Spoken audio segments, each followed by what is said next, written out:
Hi,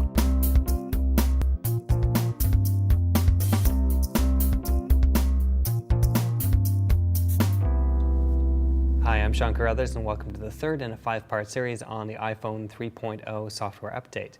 Now, one of the nice things about the iPhone as well as the iPod Touch is they have motion sensors inside, which not only allows the iPhone to know that it's being shaken back and forth, but it also knows which orientation it's in.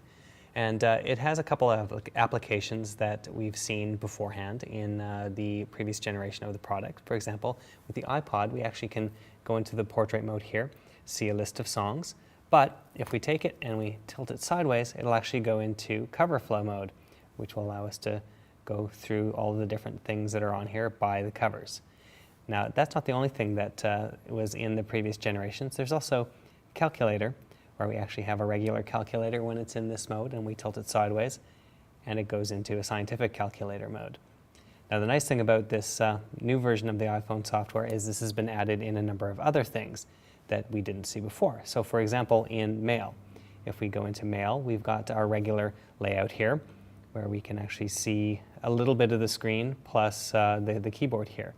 Now, one thing you can do is just tilt it sideways, and you've got a bigger version of the keyboard and more of the screen. So when you're typing in there, you can actually see this and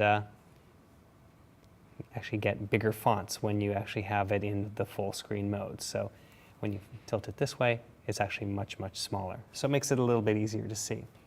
One other new place where you can actually see the landscape mode in action is here in stocks. So if you follow a few of your favorite stocks, you can see at the bottom it's got a little chart which is retrieving that shows what the performance of the stock is. Now when you tilt it sideways, it actually goes into a mode where you can actually see the graph in greater detail.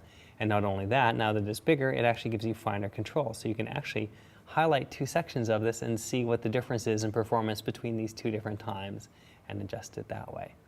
Anyways, there's a number of other different places in the iPhone where you can actually make use of the landscape mode.